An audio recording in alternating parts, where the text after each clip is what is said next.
entonces un gran saludo al público aquí presente y también al público virtual, y entre ellos a mis hijas que andan dando vueltas por distintos rincones del planeta y seguramente nos están siguiendo. Me da mucho gusto presentar ahora a un joven investigador, porque también los jóvenes existen en la academia, un joven y brillante investigador de Medellín. Efrén Giraldo vive y trabaja en Medellín, es ensayista, crítico, investigador, editor, curador y profesor universitario. Es doctor en literatura, máster en historia del arte y licenciado en español y literatura de la Universidad de Antioquia. Es profesor titular y jefe del Departamento de Humanidades de la Universidad EAFIT, Medellín, Colombia. Pertenece al grupo de investigación de estudios en filosofía, hermenéutica y narrativas de la misma institución y es investigador categoría senior de Colciencias, la agencia colombiana de investigación. Como ven, tiene un impresionante ya recorrido como investigador y como académico.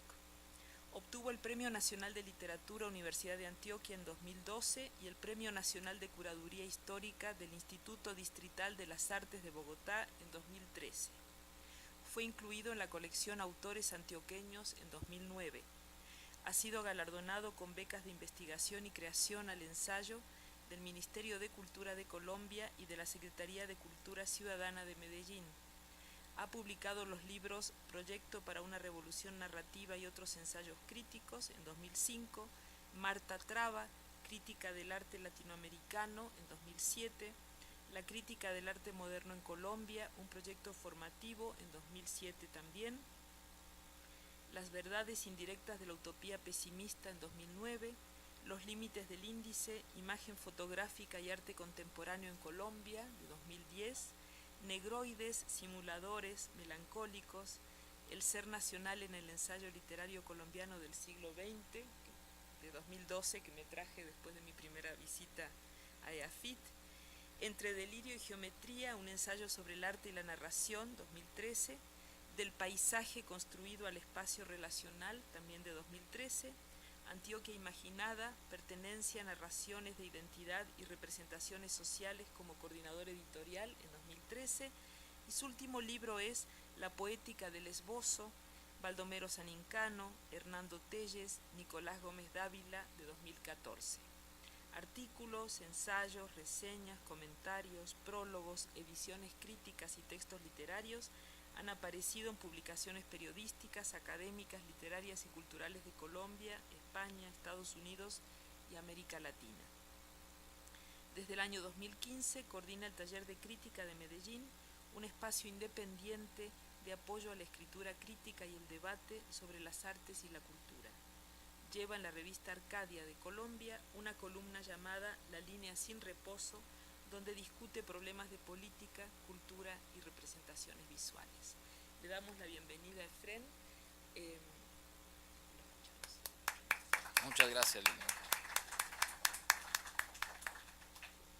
Bien, muy buenos días a todas y a todos. Gracias por invitarme a participar en este encuentro donde confrontamos nuestras perspectivas sobre el ensayo y que invoca muy felizmente la noción de diálogo tan importante para todos nosotros. Para mí es un honor estar aquí en México con ustedes, en la casa del ensayo, si uno pudiera decir algo así.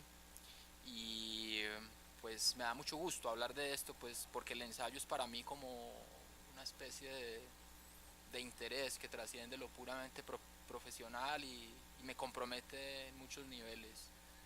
A la maestra Liliana, pues un agradecimiento enorme por su gestión de la comunidad del ensayo, su invitación y aquí desde este estrado le envío un abrazo ensayístico, como a ella le gusta decir. Bueno, empiezo. Yo voy a hacer una lectura que voy a acompañar de unas imágenes que van a estar proyectadas allí y que van a ilustrar un poco la variante que propongo entre palabra e imagen para hacer una lectura del ensayo. En los minutos que siguen leeré un texto con el que busco aproximarme al ensayo desde una perspectiva que ha sido poco recurrida. Se trata de la que nos da el mundo de la imagen y el arte, que yo encuentro de suma importancia para abrir nuestro campo de trabajo a un diálogo con las condiciones de la comunicación y la creación contemporáneas, donde, como sabemos, la rápida diseminación de lo visual tiene un lugar preponderante. El título plantea el lugar del ensayo dentro del universo de las representaciones, pero lo entiende como un principio de extensión a diferentes ámbitos de la vida social y política, lo cual, como ustedes adivinarán, no es tampoco ninguna novedad. Deberíamos decir que una propuesta semejante atiende a algunos giros que se han venido presentando, uno de los cuales, el visual o icónico, reviste toda la actualidad. Podemos apelar al lugar que disciplinas como la retórica, los estudios visuales, la mediología, la crítica de arte, la semiótica y la iconología tienen en el estudio de esa relación, y con ello mostrar cómo en el ensayo ha residido siempre una preocupación por la mirada y el sentido de la vista que se ha desatendido, perdiendo por ello presencia en uno de los terrenos más fuertes de la discusión, el de la representación. Este vínculo, que no hace más que reproducir una relación genérica y modélica entre imagen y palabra, depende de una aspiración ilusionista que habita en la raíz de nuestra experiencia literaria, la cual podría cooperar en el logro de un objetivo inicial aún sin cumplir, la inscripción estética del ensayo. Recupero aquí algunas ideas de trabajos previos donde me he ocupado del lugar especial que el diálogo con la obra de arte y la imagen tienen en la tradición ensayística. El recorrido empieza en la retórica y la éfrasis como problema fundamental para el ensayo literario, va después a la invención del espectador y el público en la crítica, soluciona la antinomia entre elocuencia y poesía que está en la raíz de la desestetización del ensayo ocurrida en el siglo XVIII, y luego gira hacia la presencia de la imagen en la tradición de la crítica de arte ejercida por escritores ensayistas, y finaliza en dos salidas, extremas pero saludables: la experimentación formal, relacional, y la extensión de lo ensayístico como principio y metáfora a otras formas de creación. Con el título La ilusión referencial, The Referential Fallacy, el semiólogo francés Michel Riffater publicó en 1978 una contribución con la que atribuyó la pregunta por el papel de la mediación a una ficción útil, la de una supuesta realidad exterior creada por el texto. 3 años después, este trabajo fue traducido al francés e incluido en una edición de textos recopilada por Roland Barthes en el libro Littérature et Réalité. De este artículo, que aún carece de traducción castellana, interesa el concepto de ilusionismo, el cual, como ustedes advertirán, es traslaticia, pues está en el discurso de la teoría del arte, pero también en el de la semiótica de la poesía, a cuyo campo Riffater, uno de los críticos del estructuralismo francés menos estudiados en nuestro medio, dedicó abundantes contribuciones. En ese texto, él sostiene que los mecanismos para crear efecto de realidad son ilusionistas y tienen que ver con una actividad en la que el texto crea su afuera. Si bien su tesis se aplica fundamentalmente a la poesía, podemos retener esta noción que nos será útil para el ensayo literario y más específicamente para el ensayo que se detiene en obras de arte visual e imágenes. En ese caso, el ensayo es participante activo en la generación de una ilusión de presencia. En tal propósito, la palabra coopera con la imagen a la que de alguna manera completa. Este pues es un tópico que existe desde Horacio, tal vez. A principios de los años 90 del siglo XX, cuando ya los estudios literarios de cuño estructuralista y semiótico venían cediendo protagonismo a los estudios culturales, Riffater publicó un trabajo fundamental para 3 campos: la crítica, el estudio de las relaciones interartísticas y la retórica. Hablo de La ilusión de éfrasis, texto traducido al castellano e incluido por Antonio Monegal en su compilación Pintura y Literatura del año 2000 y que ya había aparecido en francés en 1904 con el título Ilusión de éfrasis. El libro de Monegal recoge algunos de los textos fundamentales para el abordaje de una cuestión ya hoy ampliamente debatida, aunque no en términos del ensayo: las relaciones entre sistemas artísticos. Una de las secciones estaba dedicada precisamente a la éfrasis, un tópico, una figura poco explorada hasta ese entonces, pero después todo un campo de problemas del mayor interés, pues parecía desligarse de su pertenencia a la retórica clásica y adquirir nuevas potencias con la aparición de campos de trabajo como los de los estudios visuales, los estudios de cultura visual y la mediología. De entre los muchos caminos seminales abiertos por este trabajo, interesa aquí señalar los que ayudarían a entender la presencia de la imagen en una pregunta por el estatuto literario del ensayo, ya que este es uno de los referentes para el estudio del tipo de mediación que permite la figura, es decir, el tropo de la éfrasis. Lo que más me gusta del reto que supone considerar el mundo de los objetos visuales dentro del ensayo es que nos obliga a abandonar el logocentrismo y a elegir instrumentales analíticos plurales. Debemos tener presente, de hecho, que para Rifater uno de los modelos de éfrasis literaria es el de nuestro género, precisamente, y que por tanto retomar una conexión de este tipo no resulta de ningún modo exótica. En su trabajo, el crítico se ocupa de un ensayo de Paul Claudel sobre las pinturas de Tiziano dedicadas al tema del amor y la música, dos de cuyas versiones vemos reproducidas en pantalla. Aunque su objetivo no es examinar cómo la aproximación al arte otorga potencias estéticas al ensayo, sí debemos observar que al identificar en este los mecanismos literarios que sostienen el procedimiento ekfrástico, se halla una posibilidad inmejorable y, como pretendo mostrar aquí, de amplias posibilidades de afirmar el papel de la retórica, el papel que la retórica, la estética y la semiótica podrían tener en un propósito de afiliación estética que el autor de un estudio olvidado sobre el ensayo, el de David William Foster, para una semiótica del ensayo hispanoamericano, recogió, entre otras, bajo la noción de literaturización. Recordemos que para Rifater lo más llamativo es que el ensayo de Claudel inventa el cuadro, traslapando lo que sería una descripción transparente con extrapolaciones ideológicas que convierten el enunciado pictórico, luego de su traducción, en un extraño acto de afirmación teológica, pese a que la evidencia visual, en caso de que algo así pudiera existir, contradice cualquier interpretación sin erotismo. El crítico francés acude también a otra éfrasis, la que hace Philippe Soler, esta vez en una de sus novelas, para mostrar cómo la misma pintura, a través de operaciones muy semejantes a las usadas por el católico Claudel, puede ser también una afirmación pornográfica. Es una de las implicaciones el ver cómo la presentación de una imagen adquiere perfiles distintos según ocurran en un texto narrativo o en un argumentativo de factura estética. Pero más allá de estos matices de la apropiación, interesa subrayar la distinción fundamental que el autor establece entre éfrasis crítica y éfrasis poética o recreativa, que separa los intereses especializados en la crítica profesional de la apropiación simbólica, densa, que se da en la escritura de creación. Esto permite rescatar el potencial inventivo y productor de ilusión referencial en el ensayo literario cuando se ocupa de la imagen, al contrario de lo que ocurre en la éfrasis crítica, que persigue más bien fijar el sentido de la imagen de manera unívoca, técnica, si se quiere.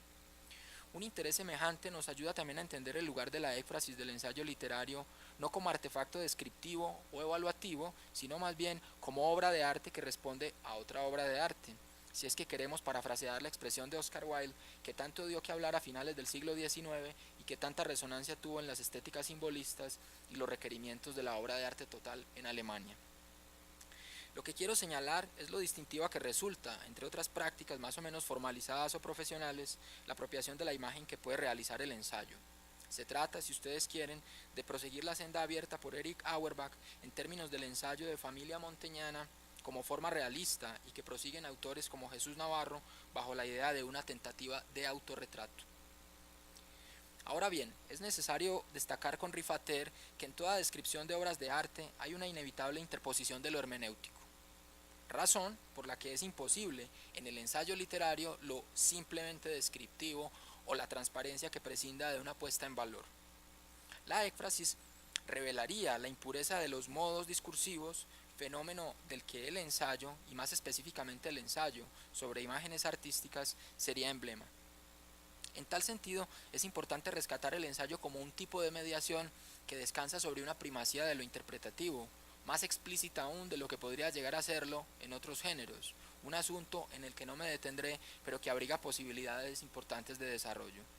La idea de ensayo como interpretación, de la que hablaba Liliana hace poco, es sin duda seminal y al vincularse con el arte tiene nuevas posibilidades. Un tercer asunto es que la éfrasis descansa sobre mecanismos semióticos, unos mecanismos que, como los de la intertextualidad, son igualmente explícitos y constitutivos en el ensayo, pues este, entre los demás géneros, es el que más expone sus referencias. Esta es quizás una manera distinta de decir lo expresado por Lukács hace tanto tiempo, a saber, que al ensayo le resulta llamativo lo ya creado. Por último, el ensayo haría explícita la mecánica aseverativa del discurso, que difícilmente escapa a la retórica del encomio y a la celebración que entraña todo encuentro con una obra de arte. Retomo aquí la idea de celebración que subyace a la tradición hermenéutica de raíz gadameriana. El ensayo es entonces una especie de modelo de lectura de la imagen para el resto de la literatura y la cultura por la representatividad de los mecanismos de fijación del sentido que lo caracterizan. Dejo aquí una tesis a modo de pregunta. ¿Todo lo que se interpone entre obra artística y obra literaria que la lee es un ensayo? Es nuestro género el responsable de la literaturización del arte y por ello está antes de la codificación que vemos en novelas, cuentos y poemas. Esta es como una idea que me da vueltas, más relacionada con la idea de Musil, de ensayismo como potencia dentro de la novela. Piénsese por ejemplo en la novela de artista y téngase presente que el ensayo irrumpe en este tipo de novela de formación, como lo hacen de sobremesa y en muchos de los epígonos que hay en América Latina, para otorgar validez a la potencia de realidad que tiene una obra de arte visual que solo puede presentarse con palabras. Esta primacía, creo yo, es también una línea de trabajo que se insinúa prometedora para los futuros estudios del ensayo que deseen aprovechar la retórica y la teoría estética. Pero por lo pronto, digamos que los ensayistas ocupados de los objetos, de Filóstrato a Benjamin o de Ortega y Gasset al colombiano Hernando Telles, dan al objeto siempre una presencia gravitacional. Además, nos hacen creer que solo es posible una apropiación literaria, ensayística, de la obra de arte. Como insinúa Aaron Kivedi Varga, el estudio de los creadores dotados de un doble talento artístico, los double talented, es una urgencia pragmática para los estudios comparados. Sabemos de un Dalí y de un Alberti, incluso de un Miguel Ángel, a la vez poetas y pintores, pero poco de los ensayistas que crearon con otros recursos y que acentuaron con su aproximación a las artes y al cine su compromiso con la producción de prosa argumentativa de factura artística. En algunas de las presentaciones que hemos escuchado hemos visto líneas muy importantes de trabajo que no voy a mencionar acá. Espero al final volver, así sea de manera breve, a esta relación con el cine, pues creo que allí y en las humanidades digitales hay una de las posibilidades para pensar el ensayo contemporáneo en términos de lo que yo llamaría su extensión, si es que se me permite tomar prestado este término, de la estética analítica. Voy aquí al segundo punto de mi argumento, aquí con el chiste visual de Norman Rockwell de las obras que increpan al crítico que intenta desentrañar su significado. El segundo hilo que quiero invocar acá es el de la crítica de arte, un tipo de práctica escrita que como sabemos por los estudiosos fue fundamental en la construcción de la modernidad artística y del sistema estético que con algunas variaciones impera en nuestras instituciones.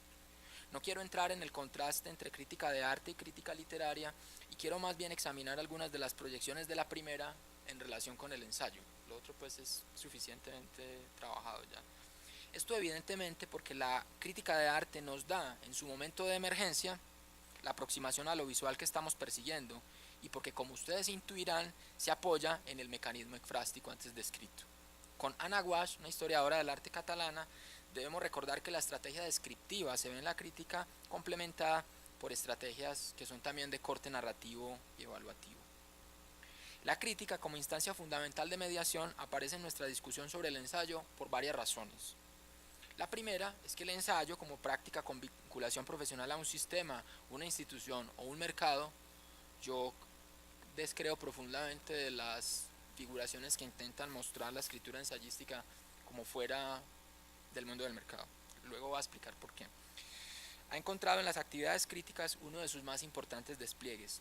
La crítica sería así no solo un rasgo, sino un campo de actuación profesional en el que perviven algunas de las preocupaciones atávicas de la creación con palabras, como lo recuerda su profunda vinculación con los ejercicios retóricos, que en las escuelas helenísticas tenía la capacidad de suscitar un efecto de presencia con la palabra.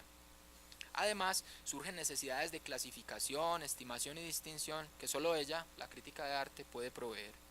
Hoy, por ejemplo, en mi país es más fácil escribir por encargo para el sistema del arte que para el mundo editorial.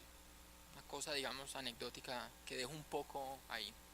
Hipotiposis y éfrasis perviven en el comentario de imagen como en los remotos tiempos en que los retores entrenaban a los aspirantes a profesionales de la elocuencia. tenemos testimonios de importantes ensayistas modernos que fueron por oficio y también por convicción autores de reseñas, comentarios y textos de catálogos, plataformas de consignación en las que muchas veces mantuvieron su apego al género ensayístico. Una decisión que en el campo académico es equiparable a la resistencia al imperio del articulismo científico que padecemos en la universidad globalizada. Si la némesis literaria del ensayo es el artículo académico, la artística es el texto de catálogo. En segundo término, la crítica incorpora una de las tareas más vinculadas a la imaginación literaria, la de hacer ver, misma que, como resulta obvio, se hermana con la idea de ilusionismo de presencia que extractamos de Riffater. Energeia y enargeia fueron, como recordaba Lionello Venturi, sellos de la capacidad del crítico para crear vividez e ilusión. Para mí esto está lleno de resonancias fantasmales, pero a la vez no dejo de pensar que el hecho de que ignoremos al espectador y al lector pone al artista y al escritor tras una esperanza y un temor que ya se vislumbraba en los progymnasmata, ejercicios preliminares de retórica, donde una de las tareas, como ya lo he dicho, era describir una imagen.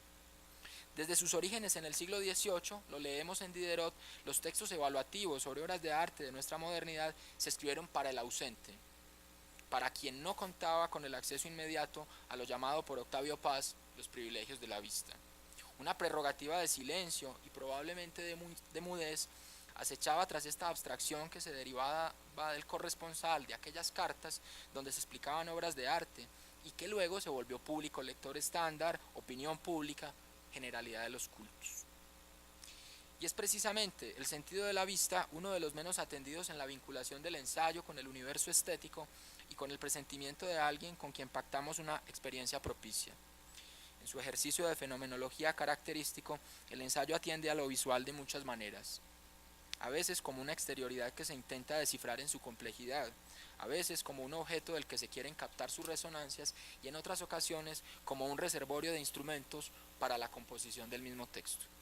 Un ejemplo de la interpenetración de estas funciones lo tenemos en obras tan disímiles como el Museo Imaginario de André Malraux, la Casa de la Vida de Mario Praz o el Atlas Mnemosyne de Avi Warburg. Y como lo recordaron ayer, encuentra uno de sus puntos más extremos en el gran ensayo de Octavio Paz sobre Marcel Duchamp, quizás la mejor pieza ensayística jamás escrita sobre un arte contemporáneo y acaso sobre un artista. Por último, interesa destacar que por vía de su papel vinculante entre lo visible y lo legible, el ensayo ha tenido la capacidad de inventar al público y, como ha demostrado el teórico de la estética Richard Wollheim, la mirada artística. El análisis de la retórica de algunos de los textos de Diderot, escritos como diálogo, un recurso usado por Wilde después de sus ensayos, resulta solo la parte más visible y material, si se quiere, de un problema de comunicación que, como señalaba, fue primero epistolar y luego ensayístico. En la medida en que el texto crítico se concibe a sí mismo como pesquisa y apelación, es ensayo y agencia de experiencia estética. La conclusión es tan simple como que el ensayismo estuvo al frente de la estrategia que en la Ilustración permitió inventar a la vez al espectador, al lector y a la obra de arte. Todo un tema apasionante que por ahora dejaré de lado, no sin señalar las confluencias obligatorias que desde el siglo XVIII empiezan a insinuarse entre alfabetidad y educación visual. Por lo pronto, les pido que retengamos esto. Al preocuparse por el hecho de que se hace una obra para que alguien la vea, la crítica y el ensayo cooperan en la creación de la instancia que define sensorial e intelectualmente la recepción, algo que no es tan factible en las teorías del lector de cuño estrictamente literario que más o menos conocemos. En últimas, como han expuesto los estudios de la éfrasis en la estela de Murray Krieger, Wendy Steiner, W.J.T. Mitchell o el propio Riffater, la éfrasis está más dictada por el lector que por el autor. Una éfrasis es un mapa que anticipa un futuro observador, es una garantía de acogida humana para un objeto perdido en la floresta espesa de los símbolos.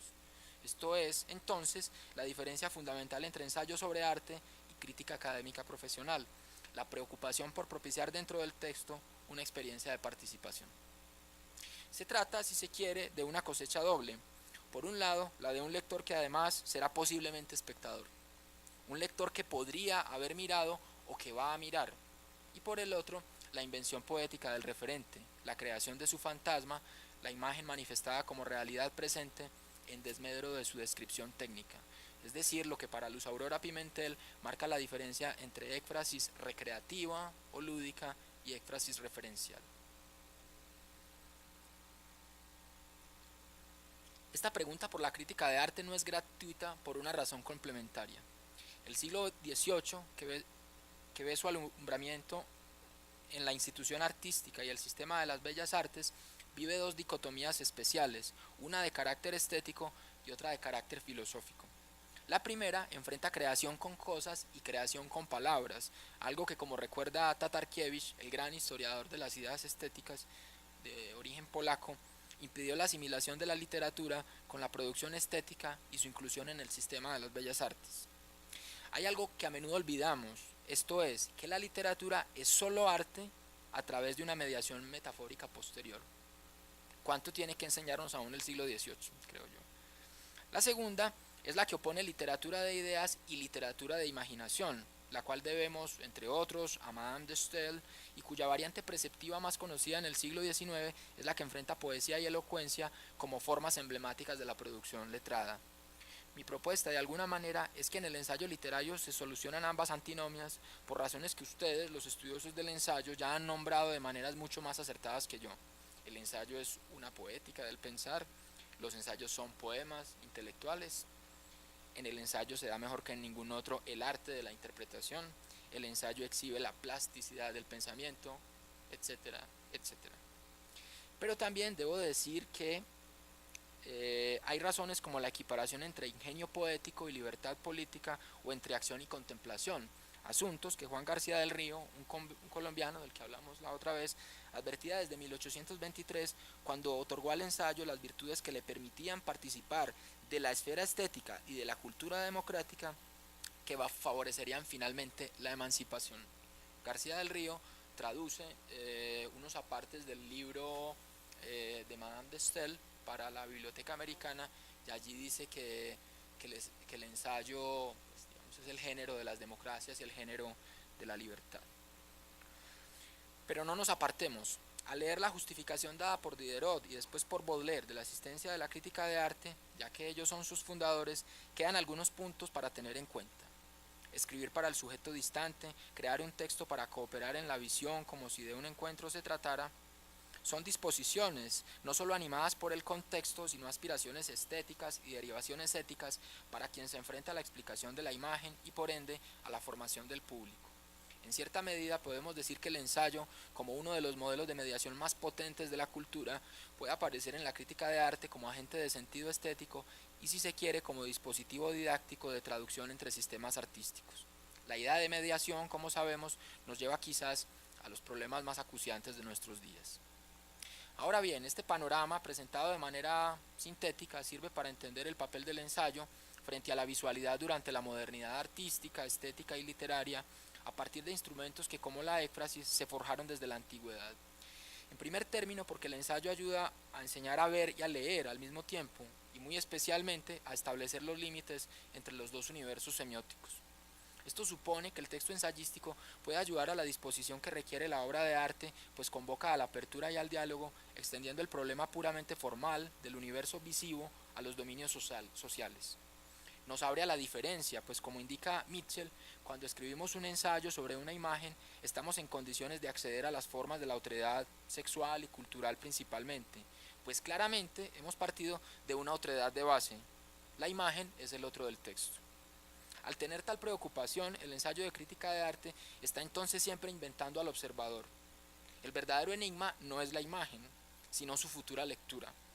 Un libro de Marta Traba, una crítica de arte ensayista que cultivó ensayo e historia del arte de manera más bien armónica, lo dice de manera inmejorable cuando invita al lector espectador a sumirse en el mundo de los tres pintores a los que dedica su libro de 1965, Los cuatro monstruos cardinales, Francis Bacon, Jean Dubuffet, Willem de Kooning y José Luis Cuevas.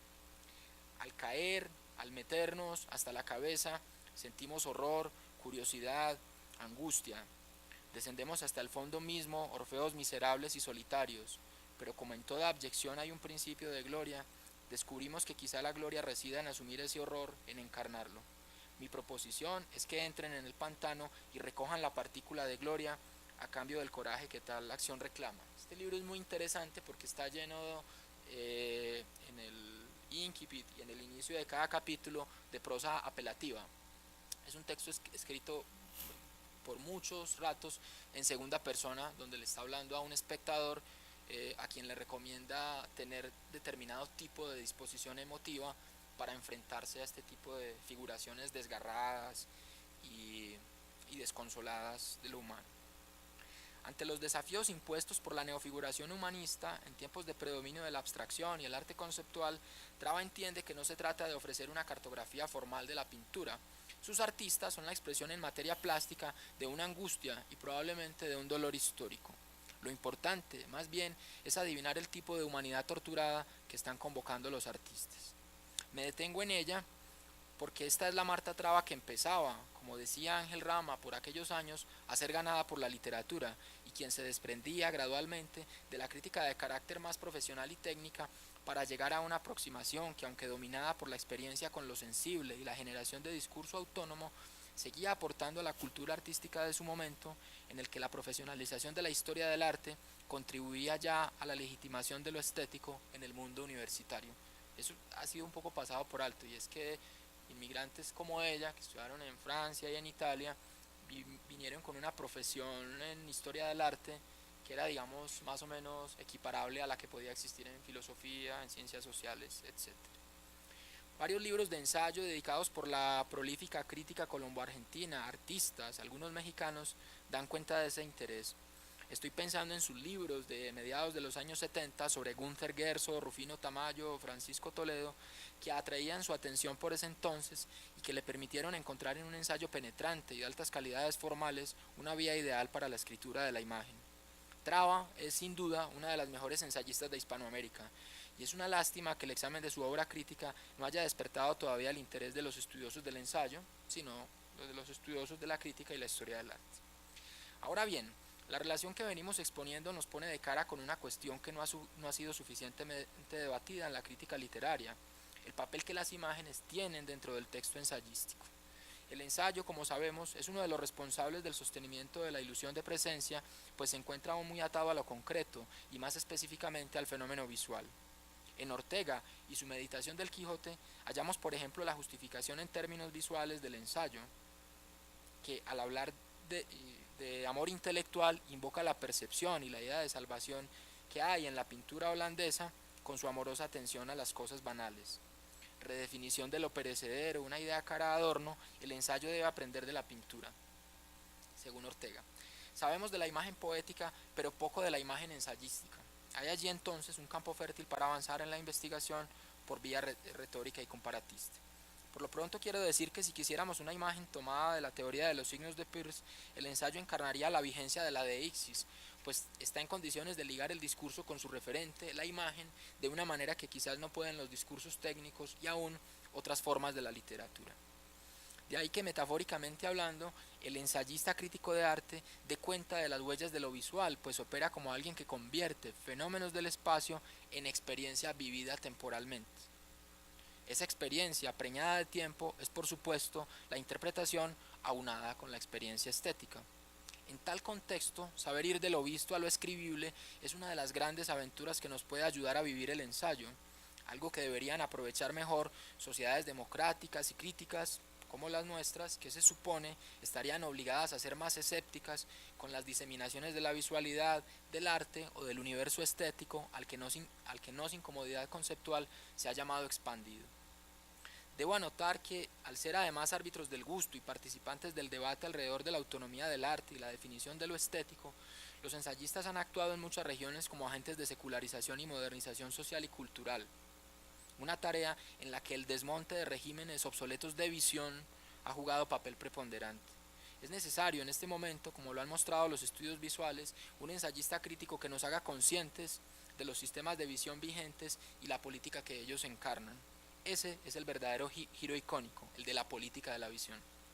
Aquí podemos mencionar el principio de homología, como lo planteó en su momento el sociólogo francés Pierre Bourdieu, tan mencionado aquí ya en este foro. Recordemos que este identificó el modo en que, al discutir las innovaciones o revoluciones en el campo estético, el intelectual, pensemos en el ensayista crítico de arte en este caso, está extendiendo a la vida civil aquello por lo que está luchando en la vida de las artes y, digamos nosotros, de la imagen.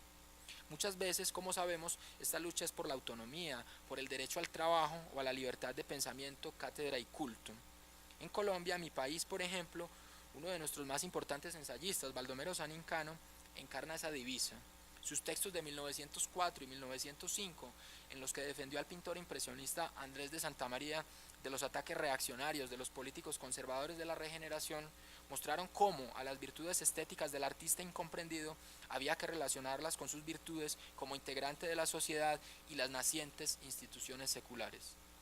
Veo una encarnación de este tipo de intelectual, Sanín en Colombia, Solá en Francia, quien defiende también a Edouard Manet de manera parecida, en el ensayista y el crítico de hoy que se ocupa, por ejemplo, del uso que políticos, multinacionales y conglomerados mediáticos hacen de la imagen.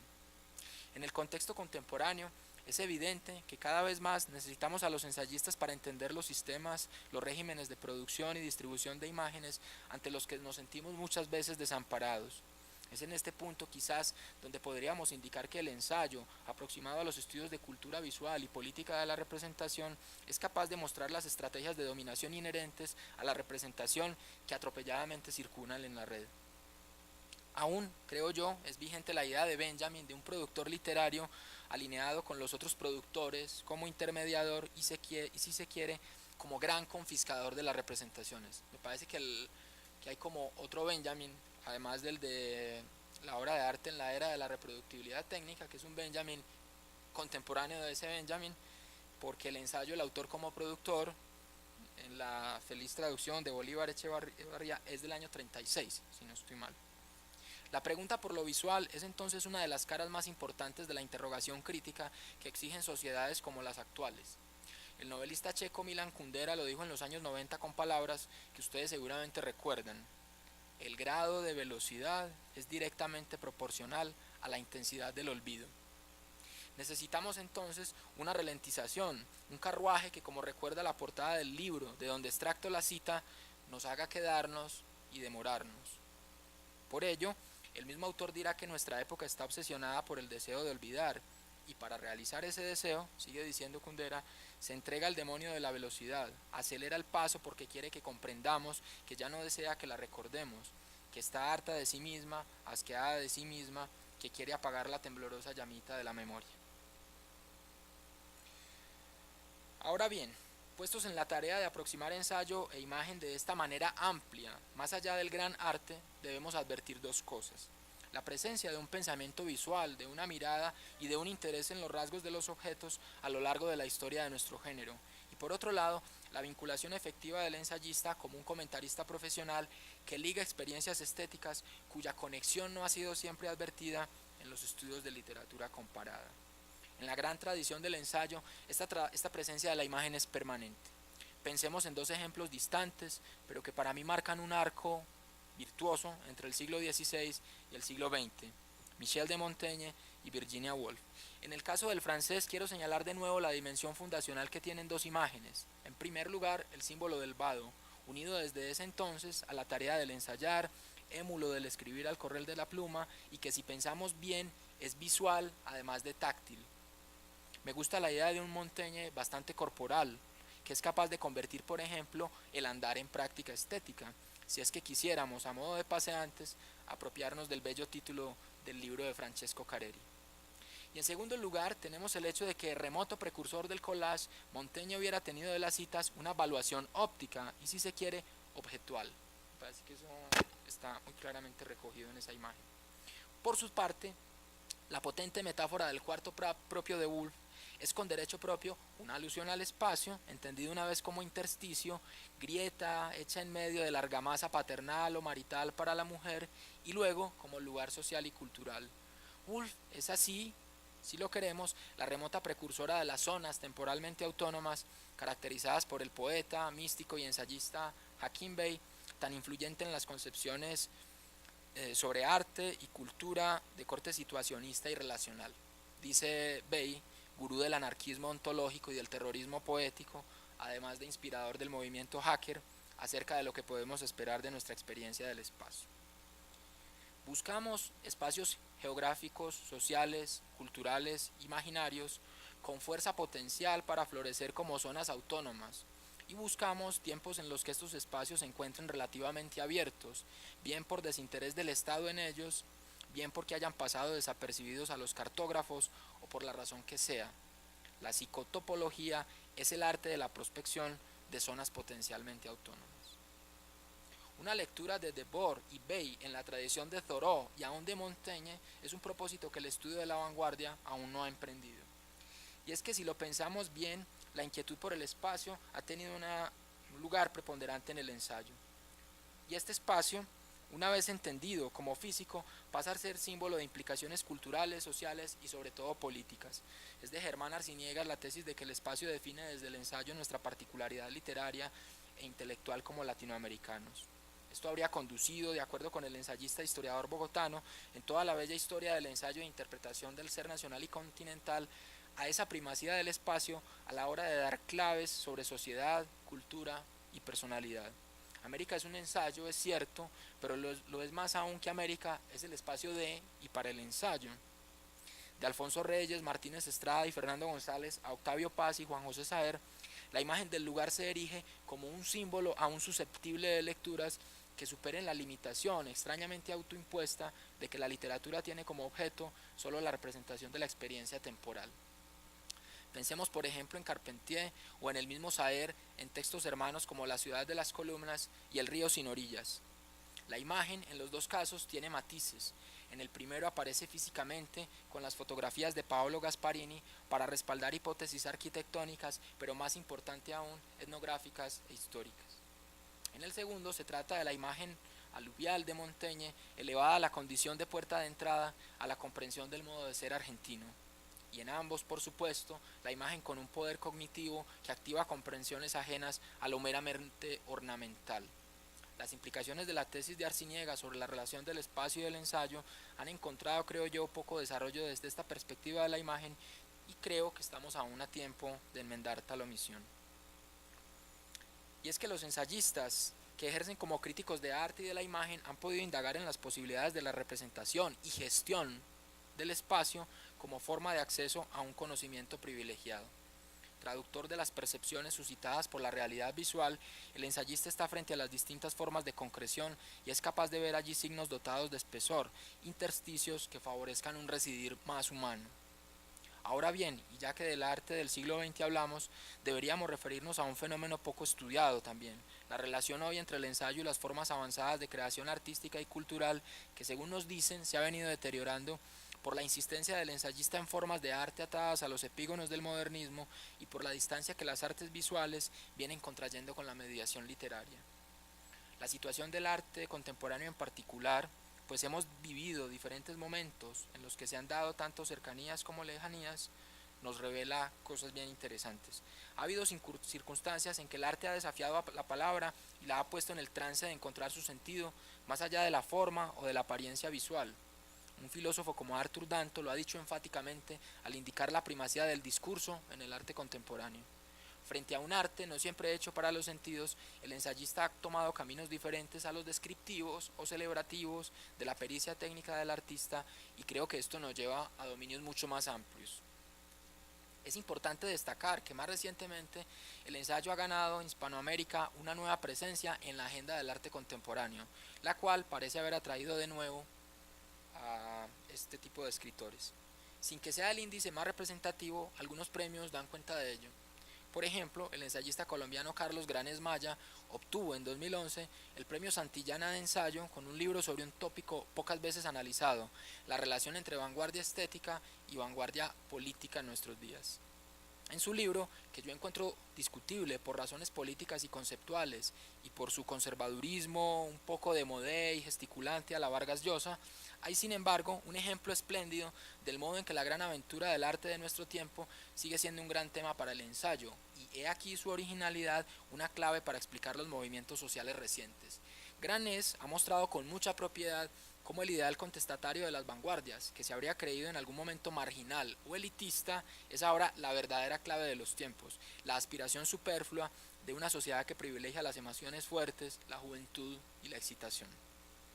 También debemos recordar que Graciela Esperanza fue finalista en el 40º Premio Anagrama de Ensayo con un conjunto de textos sobre arte contemporáneo, y asimismo, en tiempos recientes, Néstor García Canclini ha dedicado también uno de sus libros recientes a este tema, con interés adicional, visible también en la obra de Miki Ball, La aproximación entre arte y ciencias sociales. El filósofo y el teórico del arte encuentran en el ensayista una encarnación que entonces valdría la pena extender al intelectual y humanista, que puede darnos luces para entender la complejidad de lo visual en la era de los nuevos medios. De la cara estética y comunicativa de este fenómeno me ocupo en la última parte de esta presentación. Este panorama, que tal vez solo señala desde una perspectiva histórica los argumentos que permiten entender la existencia por vía doble de un arte del ensayo, nos lleva a mi juicio a implicaciones que radicalizan la relación entre imagen y palabra y entre arte y la literatura.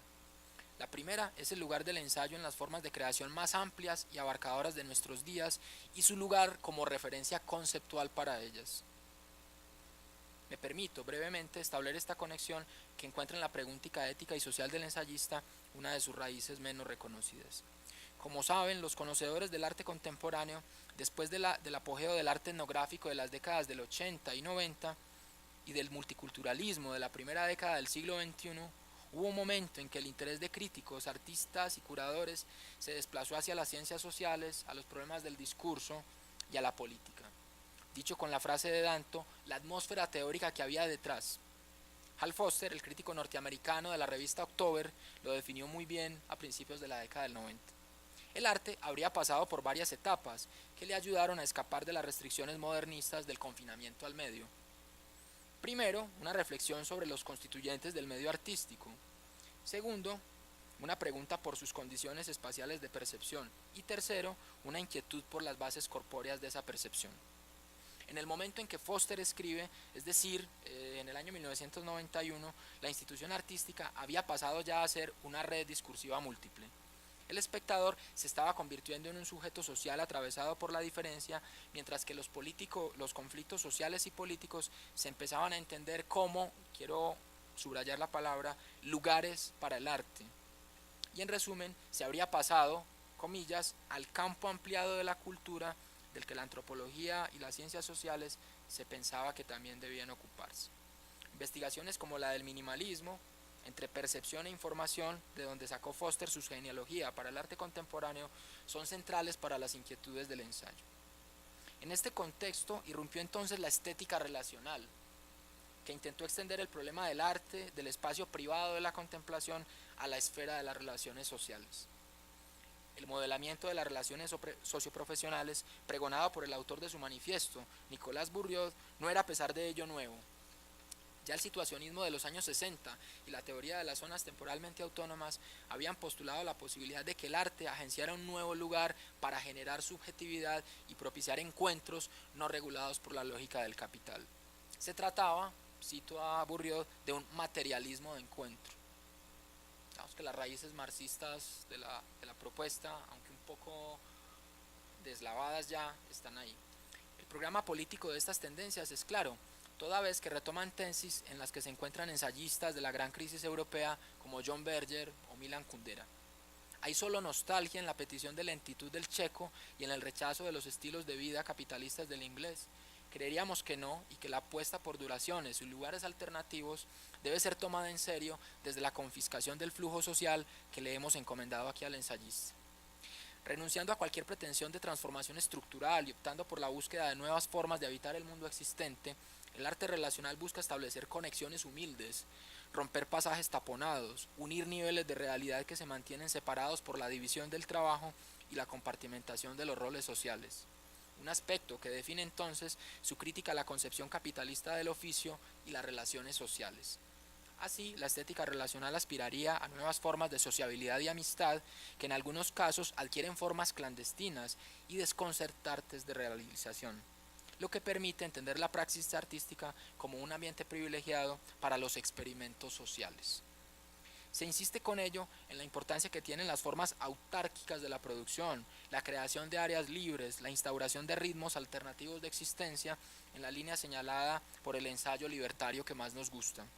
La obra de arte es de este modo una suerte de intersticio social que se opone a la mecanización de las funciones sociales y cuyo horizonte subyace en el dominio amplio de la interacción humana y no en el espacio simbólico privado.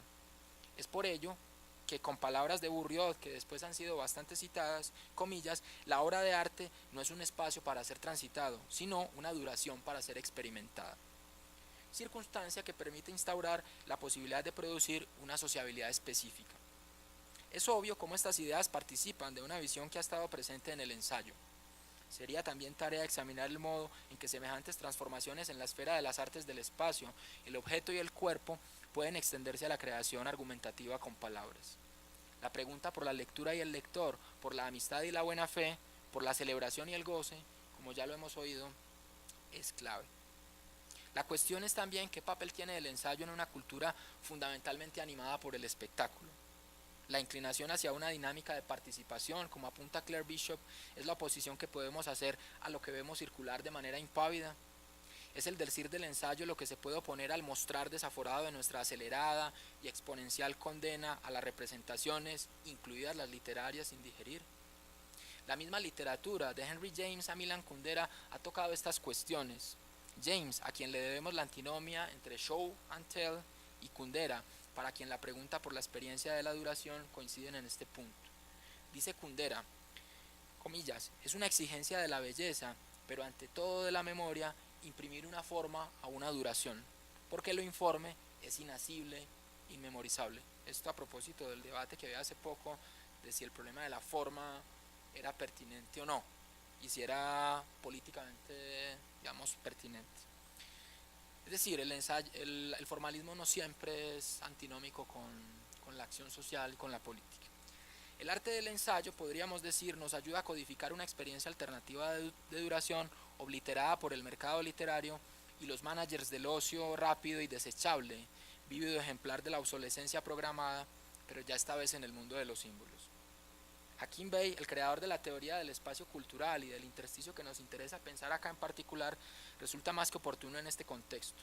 Su ensayo La zona temporalmente autónoma indica lo que en buena medida debe procurar el arte del ensayo, inventar y experimentar con nuevas formas de sociabilidad. Los planteamientos de Bey nos abren a repercusiones incalculables, pues su propuesta está en el corazón de muchas de las formas de creación estética avanzadas de nuestros días. La crisis de las humanidades y la necesidad de incorporar en ellas el camino de la experimentación parecen coincidir con el planteamiento del arte y la creación cultural más reciente.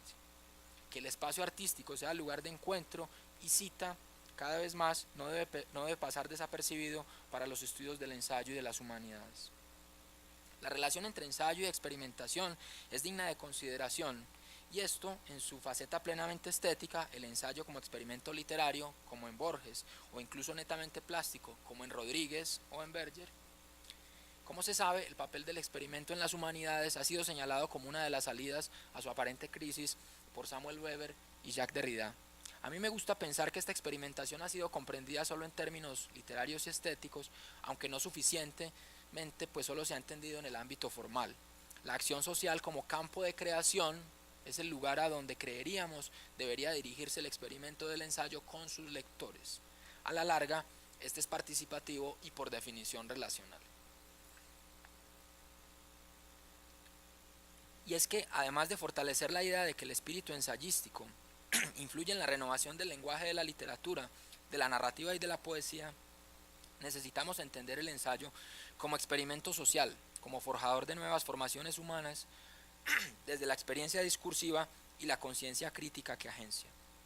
Y esto quizás en el sentido dado por Bourdieu a la palabra relacional. Se hace arte con las relaciones sociales, algo que como sabemos tiene una larga tradición en el ensayismo latinoamericano, desde Simón Rodríguez, Bello, Sarmiento o Bolívar.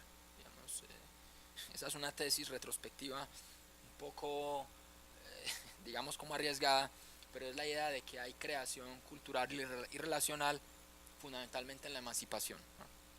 Así, bajo ese esquema doble de interpretación, estética y ética, tendríamos de la mano del ensayo nuevas formas de vida y nuevas formas de la literatura a la vez. El ensayo, el pensamiento, las ciencias sociales y el arte contemporáneo también dan testimonio de implicación, pues como ha mostrado recientemente, muchos de los conceptos que hoy usamos pasan de una vertiente a otra, convirtiéndose en lo que la videoartista y narratóloga Mike Ball ve como un verdadero grupo de nociones viajeras. Todo esto lo que hace es a la larga dar cuenta de lo que quería Lukács, la penetración del pensamiento y las ideas en la imaginación, la invención literaria y la acción social. La interpretación de crítica y literatura, como ya sabemos, la interpenetración de crítica y literatura, como ya sabemos, es un signo de nuestros tiempos. Vila Matas, Borges, Piglia, Pitol, pero hace falta acaso ir hacia otra frontera en la que podamos asistir a un hecho cada vez más visible, que el ensayo es tal vez el único género moral de nuestros días, implicado como está en pensar críticamente nuestros modos de ser, representar y actuar. Creo que ese es uno de los deslindes fuertes con la novela. La novela, para hacer novela, se concibe como una exterioridad de la moral, creo que el ensayo no, o de la ética por lo menos. De ahí que el abandono de la esfera privada de contemplación pasiva que hemos venido describiendo como progresiva en las últimas décadas tenga dos cursos: el abandono del recinto museal que privilegia la contemplación elitista y el retiro de la esfera exclusivista de la lectura literaria y la escritura de opinión.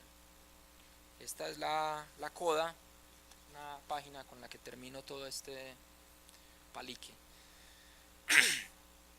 Ya para concluir esta exposición, me gustaría revisar el que a mi juicio es el último ejemplo de conexión entre ensayo e imagen aprovechable para nuestro propósito. Un ejemplo que tiene la particularidad de que nos muestra no al ensayo buscando la imagen, sino al revés. El mundo visual de los objetos buscando análogos en el ensayo, bien para explicarse, bien para desmarcarse de la condena al entretenimiento inocuo de la ficción, bien para definir su forma de activación social. Para quienes se han ocupado del estudio de nuevos medios y lenguajes, resultarán conocidas voces como ensayo audiovisual, ensayo visual, ensayo curatorial, documental ensayístico, ensayo tipográfico, que no conocía, aprendí antier acá, entre otros. Tales expresiones, como resulta evidente, suponen a igual dosis malentendidos y oportunidades, pero más allá de ello, representan un nuevo ámbito para pensar los problemas de nuestro género. Quiero aquí, y con ello termino, rescatar la segunda dimensión del problema y ver una salida adicional para la relación con lo visual y lo artístico antes planteada. El ensayo, el nombre ensayo, es hoy en día, como lo prueba el uso del buscador, una metáfora viva, como diría Paul Ricoeur, con un lugar ganado a la hora de designar experiencias fronterizas en la creación visual, audiovisual y espacial. Me da la impresión de que ningún otro género literario conoce ese privilegio de extensión nominativa a la experiencia de la creación cultural. ¿Y acaso porque, y de ello no toman nota los historiadores conceptuales, ese nombre a veces pomposo que recoge solo una variante del interés hermenéutico y discursivo en el nominalismo, el ensayo designa a la vez un producto y una acción? Ensayo visual, ensayo curatorial, ensayo audiovisual son expresiones usadas para referir un tipo de práctica y un tipo de producto que, como la del videoarte, el audiovisual, el performance o el arte relacional, toma a nuestro género como referente, lo cual creo no es poco.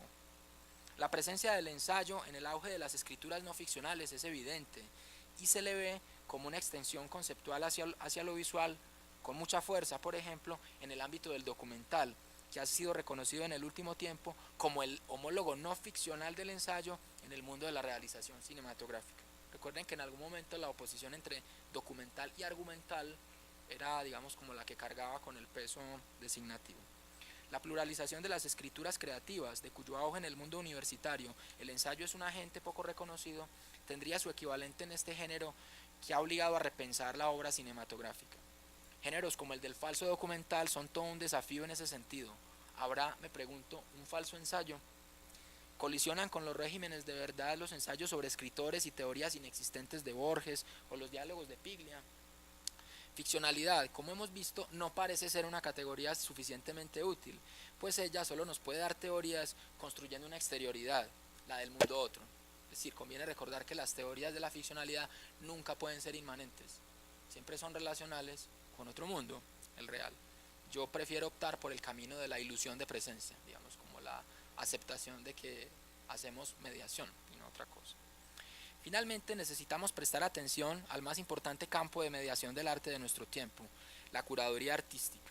Esta últimamente ha reconocido también la raíz ensayística de su práctica, pues se ha dicho que junto con la textualidad producida, catálogos, fichas, explicaciones, etc., la alineación de obras y la organización de espacios museales y exhibitivos tienen un carácter asimismo argumentativo, ensayístico.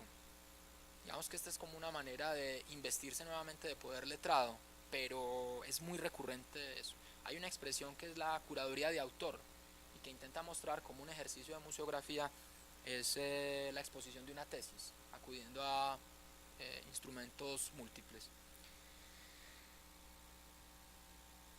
Convendría recordar en este punto una precisión hecha por los semiólogos: el hecho de que una imagen aislada pertenece al discurso argumentativo, mientras que varias imágenes juntas caen en el dominio narrativo. Eso, digamos, lo sabe un curador muy claramente, y hay aislamientos de imágenes y sucesiones de imágenes que cumplen esas funciones de articulación entre lo argumentativo y lo narrativo.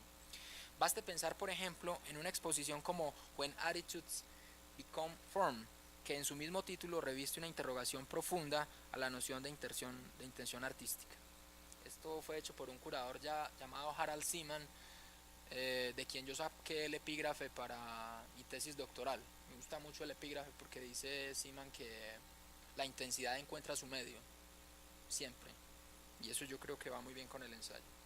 En cierta medida, con estos dos casos, el documental y la curaduría, podemos hablar entonces de la adopción de un principio al que podemos llamar ensayístico para definir formas y productos residentes en la creación cultural de nuestros días que se sirve de la imagen. Parafraseando el conocido ensayo de Rosalind Krauss de 1978 sobre la escultura y la naciente forma de la instalación, es posible decir que asistimos a un apogeo del ensayo en el campo expandido.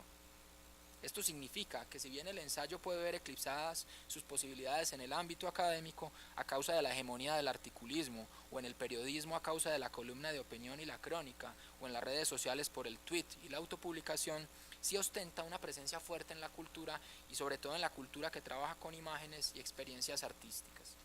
Una conclusión que no aspira de ningún modo a cerrar nos lleva a pensar que los nuevos desafíos de la visualidad nos ponen de cara con posibilidades para el ensayo, entenderse como metalenguaje de la imagen, pero a la vez como reserva para la activación de sus códigos, podría ser uno de esos caminos. ¿Eso qué significa? Que por un lado, el ensayo traslada su dimensión crítica a un terreno que es, no un sistema alterno, sino un campo con otros medios donde sus estrategias y disposiciones pueden funcionar. Y por el otro, estamos frente a la posibilidad de que aportemos a la ya larga historia del ensayo un campo de opciones aún mayor del que supone la restricción al mundo del texto o de la experiencia literaria y del libro.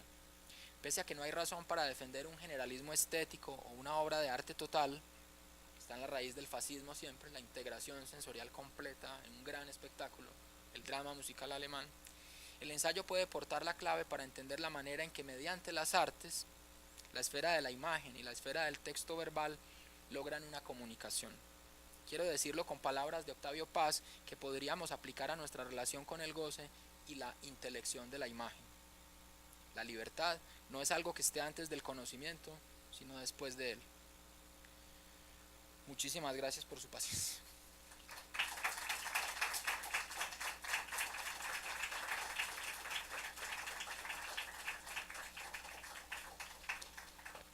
Ya está.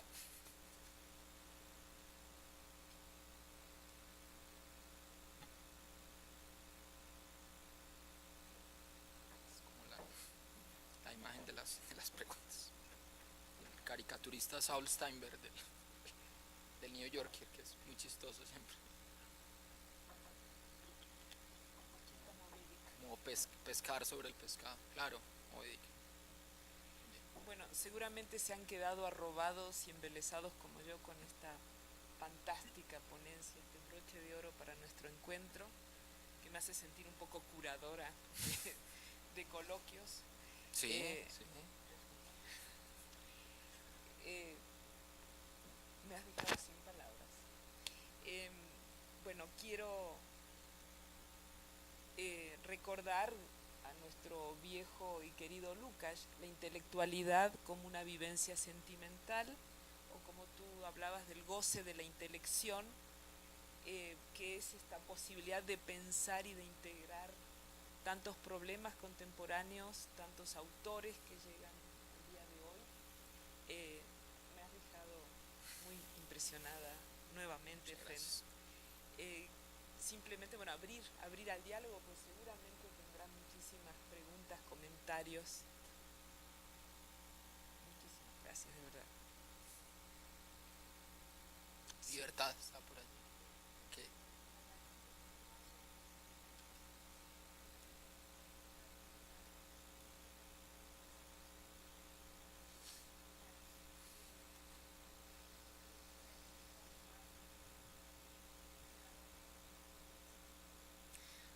tal vez no mucho, digamos es una cosa un poco arcana tal vez, pero probablemente lo que quiero decir es que al estar atada a la percepción, a la percepción visual, la escritura cumple, digamos, como una función de conexión aún mayor, o que por lo menos no es abstracta, ¿sí? Es decir, la necesidad de tener algún tipo de contacto con el referente eh, hace, digamos, que la imagen tenga una función, digamos, no puramente retórica, sino pragmática. Esa podría ser la cara analítica del asunto. Pero por otro lado está, digamos, la cuestión más anecdótica, ¿no? Y es que la crítica de arte, aunque conoce medios de reproductibilidad de la imagen, el grabado fundamentalmente, eh, pues no tiene la fotografía y el video, evidentemente. Entonces hay como la necesidad de que el texto cumpla funciones en ausencia de la visión.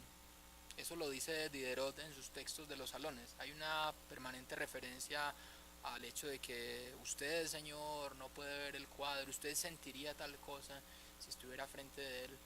Entonces, claro, el ensayista allí está obligado a, yo no creo que sea un ejercicio de fidelidad, pero sí a incluir pues una cantidad de estrategias muy complejas que, como lo he dicho al inicio, pues tienen una raíz muy antigua, porque el gran objetivo del aspirante a orador era la energía, precisamente, suscitar la presencia de lo ausente, ¿sí? Digamos que sí, se ganaba el ejercicio ekfrástico en aquellas arduas jornadas de entrenamiento y competencia si se era capaz de suscitar la imagen con la palabra. Entonces yo diría que es eso.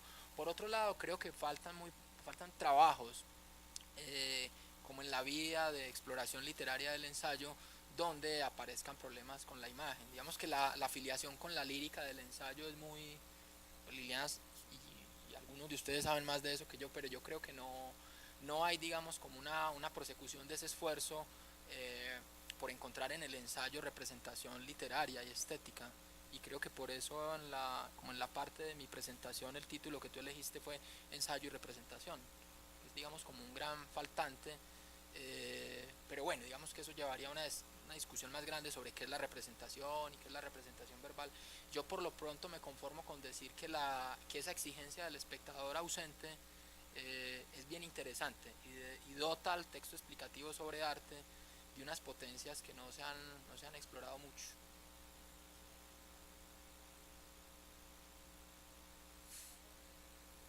Sí, como que lo adivina, además porque todo crítico de arte, por más formulario que sea, y todo crítico de arte tiene la esperanza de que su texto induzca a la visita de la exposición, de la misma manera que el reseñista de obras literarias, creería yo, desearía yo, está esperando que su lector vaya al libro. Y eso es muy interesante porque hay una orgullosa cortesía, ¿no? Las expresiones de Lukács, creo, el orgullo cortés de este tipo de personas que escriben sobre arte y sobre literatura, porque saben que su escritura es siempre secundaria, ¿sí? A la obra de arte mayor, a la que están brindando la aproximación, que es la gran obra literaria o la obra de arte, ¿cierto? Pero aunque hay humildad, hay un gran orgullo, porque es que solamente es ese puente el que permite que exista el arte finalmente, como lugar de encuentro y espacio. Clara, sí. Muchas gracias, porque realmente los paseo, por lo menos a mí, por una cantidad de referentes. Primero, que desconocía, segundo, que me Ilusión de presencia, éfrasis, finalmente. muchos vínculos con cositas que uno de repente ha escuchado, ha querido pensar, que le han motivado otros asuntos. Bueno, básicamente, yo había iniciado una conversación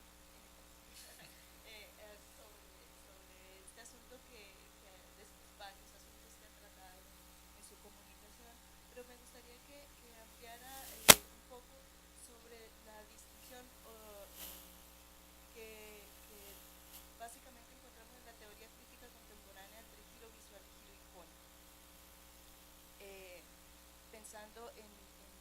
función del mediador, del ensayista como mediador, si se quiere. Y por otro lado, me gustaría que nos comentara sobre su experiencia enfrentando la elaboración de la forma catálogo. El catálogo como esa materialidad pensada para un efecto inmediato, pero que también hace las veces de encuentro con el gran público, del arte con el gran público, digamos. Esa parte. Sí, esas dos expresiones se han vuelto habituales en la academia, yo creo que sobre todo norteamericana. Hay quien, como decimos en Colombia, le baja la caña al debate. Bajar la caña es como que lo deslustra, lo desglamoriza, diciendo que eso solamente, tal vez te lo decía, hace parte, digamos, como de una pugna dentro de las facultades y el interés que tienen los comunicadores y la gente que se preocupa por los medios por meterse en el mundo humanístico y lograr un espacio de trabajo. Pero yo creo que epistemológicamente también hay alguna explicación. ¿De qué se trata? Se trata básicamente de una cosa que resulta pues evidente, y es el incremento exponencial de nuestra capacidad de reproductibilidad de la imagen, ¿sí? Es lo que le da tanta actualidad al ensayo de Benjamin que ya mencionábamos. O sea, hay una exponencialidad de la reproductibilidad de la imagen impresionante, y sobre todo con la imagen digital y la capacidad, digamos, que tienen artefactos que no solamente generan la imagen, sino que la hacen circular muy rápidamente. Eso es una cosa que tiene unas dimensiones incalculables. Entonces yo creo que hay como una cuestión de fenómeno cultural que permitiría hablar de una especie de giro visual. Entonces yo creo que se define más bien es como en términos de tema o objeto de estudio. Eso evidentemente tiene una serie de implicaciones, porque los líderes de los estudios visuales y los estudios de cultura visual, estoy pensando en gente como W.J.T. Mitchell, Kid Moxie, etcétera, han dicho que eso requiere de un orden, digamos, analítico distinto al que tiene la cultura centrada en el texto, ¿sí? Digamos que en algún momento el debate estaba entre la oralidad y la palabra escrita. Yo no creo que la palabra escrita esté muerta. Alguien dijo acá eso, yo no creo que hay una proliferación de la textualidad monstruosa, similar a la de la imagen. El WhatsApp, bueno, Facebook, Twitter son cosas que nos muestran que la diseminación de la palabra puede ocurrir a una velocidad tan grande como la de la imagen. Creo que el debate que ellos plantean más es entre no, digamos, sustituir a la palabra como objeto de estudio, sino más bien incorporar los instrumentales más sofisticados de análisis de la comunicación verbal a la comunicación visual, ¿sí? Y eso pues evidentemente tiene una serie de problemas semióticos de base porque son sistemas distintos, pero también una serie de implicaciones políticas distintas porque la imagen pues tiene unas posibilidades comunicativas diferentes a las que tiene la palabra. Hay que tener presente otra cosa que yo también te mencionaba, y es el hecho de que W.J.T. Mitchell, que yo creo que es el teórico que más acabadamente tiene una teoría sobre lo visual, y creo que a él se le debe un poco la expresión giro icónico. Mitchell es alguien que se formó en literatura, y su trabajo doctoral, creo, de 1978 es sobre William Blake. Digamos que él está explorando en ese libro las potencialidades que tienen las imbricaciones entre imagen y texto en las obras de Blake, que vemos en el Paz que hace con Vicente Rojo, La Caja, con su libro sobre Duchamp, que vemos probablemente en el Carpentier de La Ciudad de las Columnas, en el Berger de Modos de Ver, Berger que es un autor tan querido para Liliana. Es decir, eso está en la raíz del problema, y Mitchell, a mí lo que me gusta es que va hacia la política, ¿sí? Es que ese finalmente es el problema, y los últimos libros de los teóricos de los estudios visuales intentan explorar la gran carga política que hay en la comunicación visual. Su último libro, creo que es el último, es un libro que se llama Cloning Terror, no sé, y es un libro donde él muestra cómo la construcción de todo el discurso de ese mi tema, que es la lucha contra el terrorismo, finalmente tiene un correlato visual muy importante. Entonces en ese libro él explora todas las formas de comunicación visual que empleó el gobierno norteamericano para respaldar desde una lógica visual la invasión, primero a Afganistán, luego a Irak. Es interesante, y digamos que ya es un campo de trabajo muy fuerte. La experiencia de escribir catálogos de arte es interesante, porque pese a que uno escriba sobre arte independiente, sobre arte, antiarte o lo que sea, el arte está muy atado a una lógica de producción material, con independencia de que haya existido el arte conceptual o algo así. Entonces es muy clara la conversión de capital cultural en capital económico que mencionaba Miguel al inicio, pues porque la redención de eso en el arte está muy clara. El arte no ha podido escapar y probablemente no escapará a su condición de mercancía. Muy difícil. Digamos, en el constructivismo eso se intentó hacer y el arte se disolvió en diseño, pero ya sabemos lo que es el diseño. El arte conceptual intentó acabar con la materialidad de la obra de arte para que no se pudiera comprar ni vender, pero hoy en día pagamos mucho dinero por una fotografía, por una fotocopia o por basura, ¿cierto? Entonces no hay cómo escapar a eso, y entonces la lógica de la producción de texto para catálogo de arte engrana muy claramente en un sistema de producción. Yo creo que, salvo los ensayos más bohemios que he escrito sobre arte, yo casi todos los textos que he escrito sobre arte me los han pagado, y me los ha pagado o un museo, o una galería o una institución.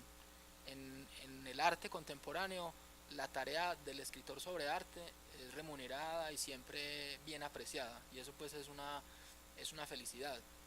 Por supuesto hay perversiones, digamos, como bueno, que alguien se aproxime a uno e intente utilizar algún tipo de reconocimiento académico que tiene para propulsar a un artista que no tiene, digamos, ningún interés o algo por el estilo, pero esos son, digamos, ejemplos más o menos risibles. Pero en general los académicos o los escritores somos llamados a escribir textos para catálogos porque, bueno, digamos que hace parte como de la lógica de mediación artística, pues que haya un buen catálogo, donde haya imágenes, etcétera. Es muy interesante, pero también tiene sus restricciones. Yo ahora decía que era como en el campo del arte, el homólogo del artículo científico en la academia, y es porque el catálogo tiene sus particularidades, también tiene sus formatos, sus convenciones, pero yo creo que se puede avenir bien con el ensayismo, ¿sí? Y hay ensayistas que participan de la elaboración de catálogos de arte. En Colombia eso fue muy habitual en la década del 60, 70, desapareció un poco, pero ha vuelto a aparecer. Uno encuentra ensayistas colombianos como William Ospina, por ejemplo, que escribe el texto del catálogo para tal artista. En fin, es interesante, y los catálogos tienen tirajes grandes, entonces son leídos, y muchas veces son leídos frente a la obra de arte, y eso es una felicidad muy grande para el ensayista que puede estar ahí. Da como algo más, que es el goce de lo visual. Sí. Tú ibas a decir algo, ¿no? Primero tú, Sí está. Gracias. Primero, muchas gracias, fue impresionante. La doctora ya nos había comentado de ti en la clase. Gracias. Va a ser una sorpresa y No dijo de qué tipo la sorpresa, bueno, puede ser mala también. No, bueno. Dijiste, no sé, les voy a decir conceptos, aunque no sé si lo sean o no, nada más para expresarme así. Dijiste que el ensayo era un género moral, y también dijiste que la posibilidad de la existencia del falso ensayo. ¿Cómo relacionas estos dos conceptos? Pues no había visto la relación, y al exponerla así, como que uno piensa todo de una manera distinta. No, a mí me gusta la idea de género moral porque me parece que es un género que se pronuncia con mucha facilidad sobre las costumbres, ¿sí? Y bueno, yo no soy un moralista, mucho menos creo como en la prescripción de la moral sexual, ni mucho menos, pero creo que el ensayo tiene una preocupación que es muy interesante por la vida, por las costumbres, por la cotidianidad, y eso a mí me parece que es altamente provechoso en un una era que digamos, se autodefine como muy libre de cualquier imperativo moral, probablemente eso sea bueno. Y yo creo que los grandes ensayistas del siglo XX han sido grandes moralistas, ¿sí? Y en todas las orillas políticas, ¿cierto? Camus es un gran moralista. Entonces creo que me refiero más a eso, digamos, como a su vínculo con la indagación de las costumbres, la vida cotidiana, etcétera. Con respecto a lo otro, ya algo hemos hablado de eso acá, es que quizás el sistema de verdad del ensayo habría que buscarlo en muchos lados, ¿no?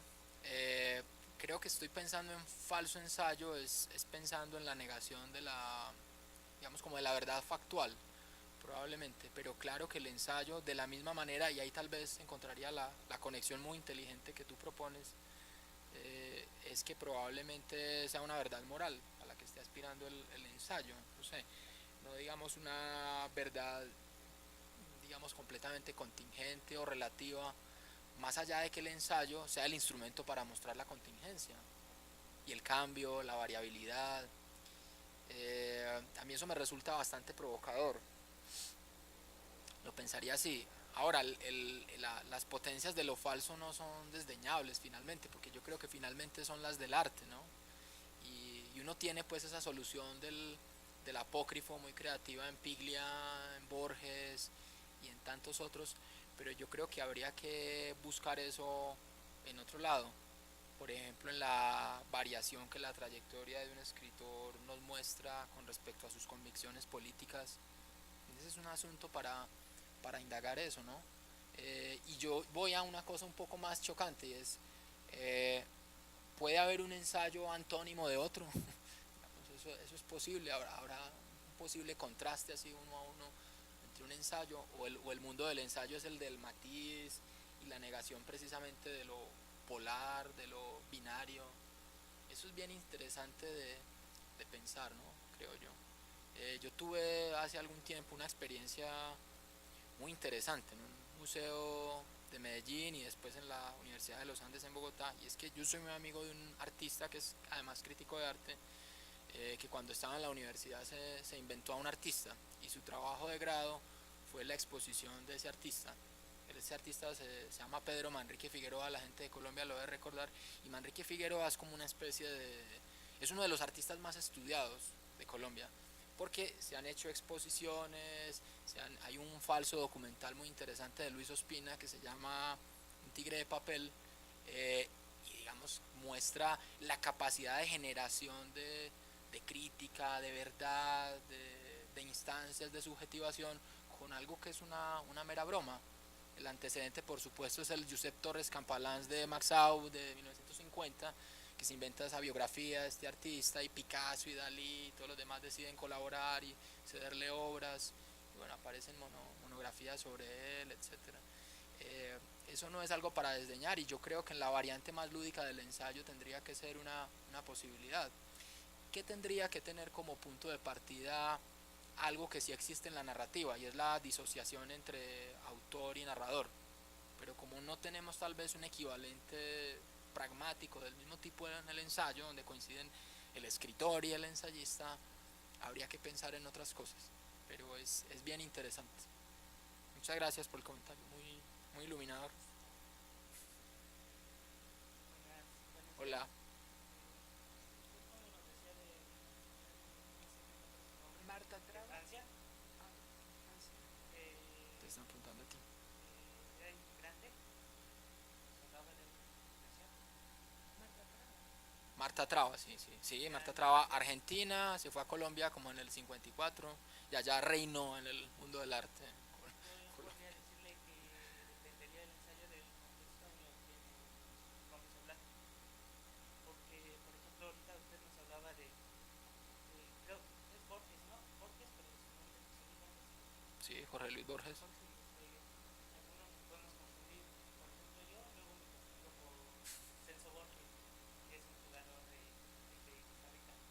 Pero, Jugador de fútbol, de de la selección. sí. Ah, claro. Nos vamos, yo diría Me acuerdo del que le hizo el gol a Italia y del arquero que ahora está en el Real Madrid, ¿no? pues cualquier cosa así, tenemos que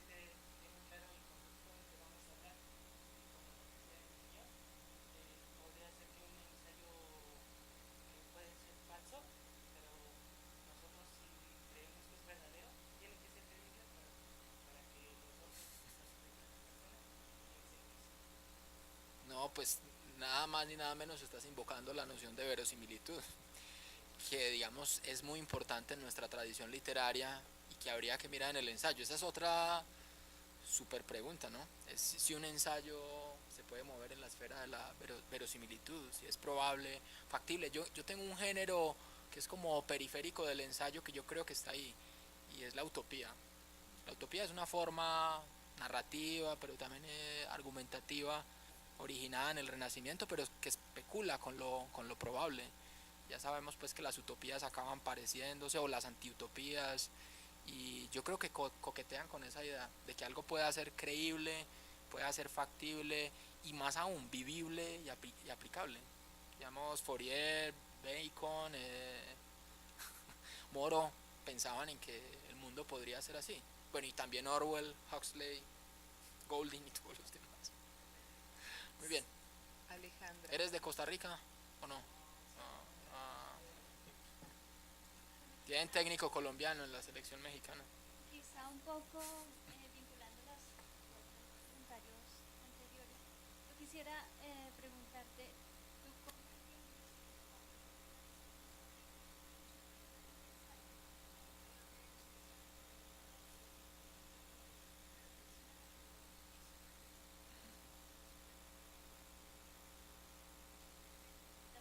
el ensayo y la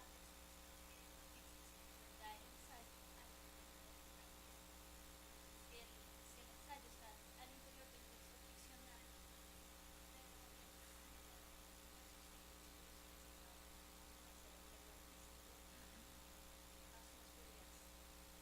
Sí, uno debería decir una cosa, digamos, en términos generales o de fundamentación, y es que no hay pureza discursiva. Realmente casi nunca hay pureza de medios en nada de la experiencia creativa humana, y parece que en los modos discursivos también. Digamos, la narración está cargada de actividad descriptiva, la narración está cargada de extensiones argumentativas, y es muy difícil que nosotros podamos argumentar sin que haya algún tipo de base igualmente narrativa. Digamos, los filósofos del lenguaje han sido muy claros en ello. Ahora, la irrupción del texto argumentativo dentro del texto narrativo en una cosa tan compleja como una novela, eso tiene su historia. Digamos que en el siglo XIX tú lo encuentras como en el régimen narrativo de la época muy claramente, qué sé yo, en Dickens o en Balzac, cuando la narración de acontecimientos se suspende y hay una disquisición a veces muy larga, por ejemplo, sobre las luchas de clases en Francia en el año o incluso años anteriores, donde tiene lugar la acción narrada por la novela.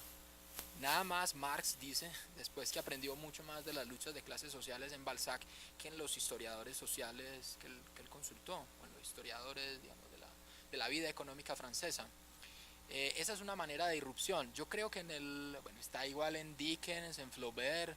Flaubert, ustedes recordarán, lee todos los tratados posibles de todas las materias mencionadas en sus libros, y para escribir el capítulo de los comicios agrícolas de Madame Bovary, pues lee sobre agricultura todo lo habido por haber, y en ese diálogo que ocurre entre los dos amantes se van intercalando cosas muy interesantes que dan cuenta de la vida económica de ese sector de la población en Francia. Yo creo que en el siglo XX es un poco más difícil de establecer esa distinción, aunque igualmente uno podría separar, digamos, los microensayos que están dentro de las novelas, pero creo que hay un entretejimiento mayor. Creo que Piglia capta algo de eso cuando en sus tesis del cuento, cuando dice que un poco, digamos, como la forma y digamos como el espíritu argumentativo del texto se puede proyectar sobre la acción y viceversa. Hay una clave muy interesante en la novela de Musil, evidentemente, en el capítulo donde Ulrich celebra el ensayismo, que es como una especie de afirmación a la vez vitalista y textual del ensayo, pero el ensayo es una fuerza constitutiva de la literatura.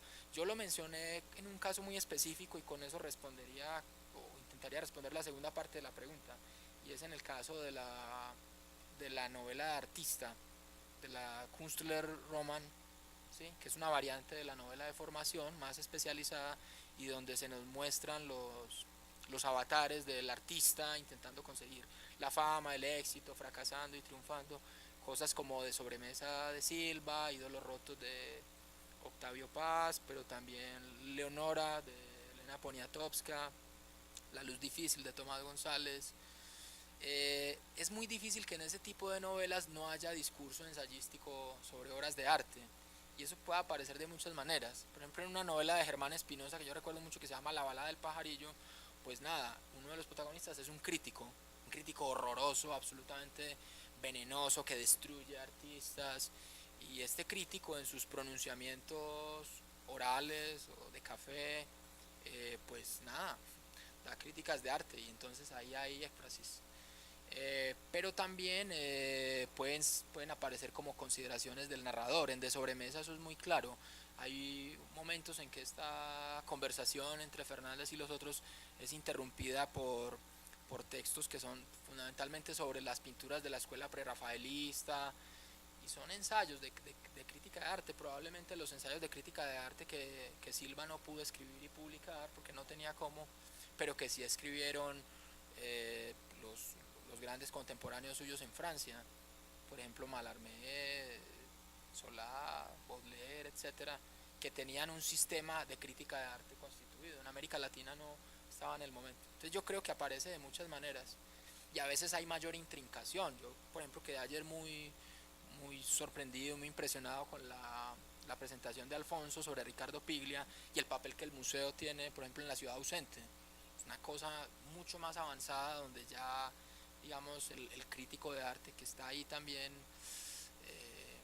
ya nos habla, digamos, como de proyecciones políticas que tiene la institución artística. Él me recordaba una cosa muy interesante, es que cuando la máquina se quiere despolitizar y quieren dejar los militares que tenga poder, evitar que tenga poder revolucionario, la máquina se mete a un museo, se vuelve un objeto estético, y eso no es un detalle menor. Es muy perspicaz Piglia al decir eso, o al decir lo que él nos contaba ayer, que en aquella conferencia él menciona que alguna vez los tweets, las entradas de Facebook, las entradas de blog van a ser las obras de arte del futuro.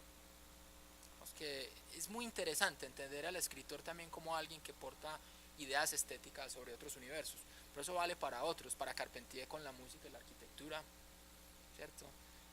Para Cabrera Infante con el cine, para Paz con la pintura. Es interesante, ¿no? Porque eso que alguna vez para el siglo XIX todavía era más controlable, ¿no? Luz Aurora Pimentel, que tú citabas, habla del discurso doxal dentro de la novela, pero claro, eso ya también se ha transformado en todas estas posibilidades infinitas hoy, ¿no? Sí, hay una novela reciente de Michel Houellebecq, El infante terrible de las letras francesas, ya un poco mayor para ser infante. Eso es una de las más tristes paradojas, ser un vanguardista mayor. La penúltima novela de Houellebecq, que se llama El mapa y el territorio, él se tiene a sí mismo como personaje y es un invitado a escribir un catálogo de arte del artista que protagoniza la obra tiene lugar en un futuro cercano, y es bien interesante cómo sus ideas sobre el arte a la larga como que se proyectan sobre sus ideas acerca de la novela, la literatura, el papel del intelectual. Lo que yo creo es que, a propósito de algunas de las discusiones anteriores, es que es muy importante que la discusión del ensayo, en términos de historia de las ideas, de sociología del intelectual, en términos de tantas disciplinas y campos emergentes, no pierda de vista la historia de las ideas estéticas, ¿sí? Que yo creo que es un mal de nuestros estudios literarios en América Latina, y ese es, digamos, uno de mis grandes reproches a la figura de Rafael Gutiérrez Girardot, ¿sí? Es una figura, digamos, muy cargada de teoría, digamos, un gran crítico e historiador, pero que parece que tiene interrumpida su comprensión de los aspectos estéticos del ensayo por carecer precisamente de una teoría estética y de un diálogo eficaz de las expresiones literarias con las otras expresiones artísticas. A mí un libro como Modernismo me resulta, por ejemplo, muy difícil de entender sin un diálogo con el acontecer de las otras expresiones diferentes a la literatura o a la filosofía. De modo que hay mucho que estudiar y aprender, y yo creería que esa especie de dispersión es como muy coherente con nuestros tiempos y algo de lo que estamos viviendo se puede aprender allí, como en los muchos medios, en los problemas que se deslizan de un campo a otro. Eso es lo que yo he aprendido, por lo menos acá, en esta semana. Una pregunta que me has dejado intrigada. Hablas de dos Walter Benjamin. ¿Quiénes son? No, hay muchos tal vez, muchos. pues muchísimos, pero lo mencioné contrastando el Benjamin de dos textos que son publicados casi en el mismo momento, que son así era Walter Benjamin, ¿no? El autor como productor y la obra de arte en la era de la reproductibilidad. Evidentemente este último texto ha sido mucho más capitalizado y más divulgado. No, yo creo que Benjamin en el autor como productor está incorporando más su proximidad con las estéticas productivistas de la época. Yo lo que creo que hace Benjamin en ese texto es hacer un llamado a los escritores a que se sientan iguales, hermanos de los impresores, de los publicistas, de los periodistas, y por eso él ahí dice cosas muy interesantes. Dice que un escritor que no sea capaz de interrogar el sistema de producción en el que está inmerso no puede hacer nada. Él dice, el sistema de producción debe ser interrogado en su materialidad, en su distribución, y por eso ese texto es tan importante. Evidentemente tiene conexiones con el otro, pero yo creo que este Benjamin no está pensando tanto en la profesión del escritor ¿sí? Sino más bien como en la naturaleza de nuestra experiencia, no solo con la imagen, sino con los objetos que pensamos que son del arte, ¿no? Y de ahí pues el concepto de aura asociado como a esa digamos unicidad que tenía la obra de arte en algún momento, pero que después desaparece cuando original y copia pierden cualquier distinción. Es entendible porque este texto es mucho más fecundo. Yo creo que el autor como productor ha tenido una recepción mucho más política, y bueno, no en vano el traductor al español del texto, ¿no? Es como más por ahí la cosa, pero hay otros Benjamin increíbles. Hay una parte del texto que suprimí, creo que es más de otro trabajo, y es la relación entre ensayo sobre lo visual y archivo, el mundo del archivo, que yo creo que nos da una posibilidad interesante. Quedó un poco mencionado en Molró, en Mario Pras y Barbour, pero yo creo que es un campo de trabajo también muy interesante, ver la presencia del archivo visual, por ejemplo en Benjamin, a través del libro de los pasajes, donde está aquella idea de la cita como un objeto también, que Benjamin componía sus textos a través de citas, pero como montajes físicos. Benjamin recortaba los textos y los ponía, digamos, como collage, y esa es la génesis del libro de los pasajes. No es un libro de transcripciones, sino un libro de recortes, un collage. Esa idea es bien llamativa, porque es como visual y material, pero también verbal. Bueno, ahora invito a los que se dedican a cine si no quieren hacer alguna pregunta. Si no es difícil. También tenemos estudiosos del cine, Adriana también. No, yo les quiero preguntar, ¿puedo preguntarles? Bueno, sí, ahí está, sí.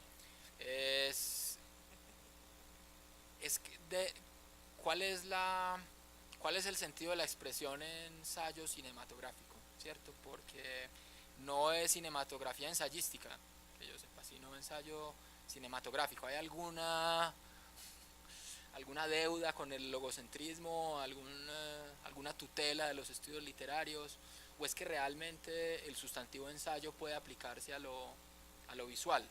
¿En qué está eso? ¿En qué es en lo que decíamos ahora de la verosimilitud? ¿En qué es una forma argumentativa? ¿En qué?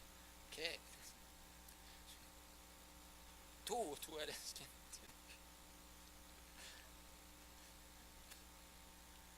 Pues es que no, incluso, no sé,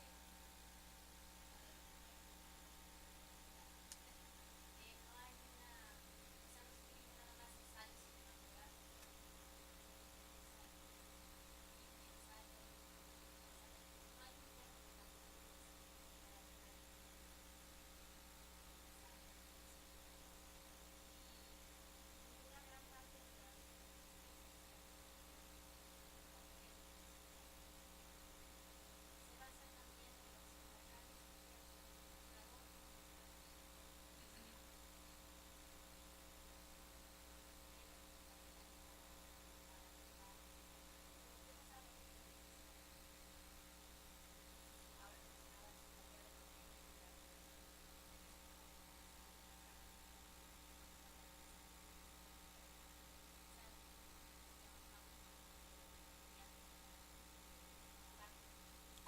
collage, en el ensamble.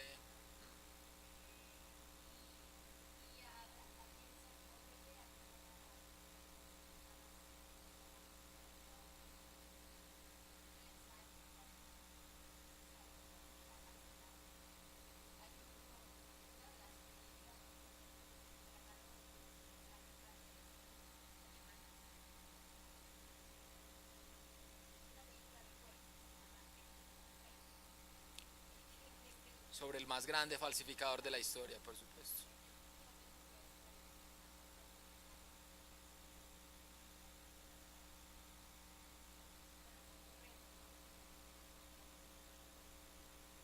Porque yo tengo una hipótesis muy modesta, digamos, frente a alguien que pueda ser especialista en eso, y es que, y no proviene tanto de mi evaluación del cine, sino del videoarte, en las artes visuales. El videoarte casi siempre intenta como escapar de la narratividad de la televisión y del cine convencional. Digamos, es una especie de revuelta contra el ocio, el entretenimiento y el espectáculo.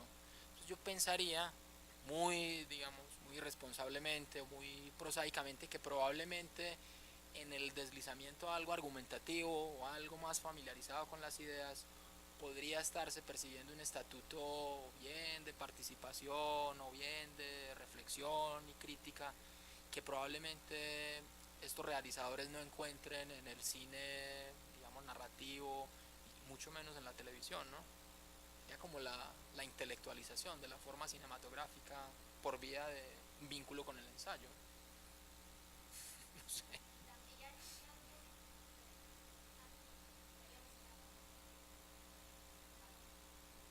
Harun Farokhi.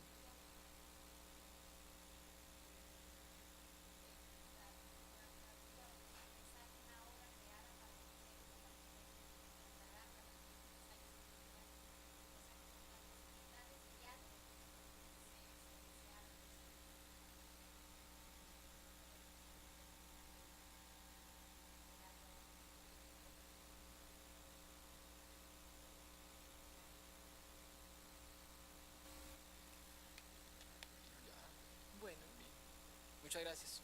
muchísimas gracias. Como un conferencista que yo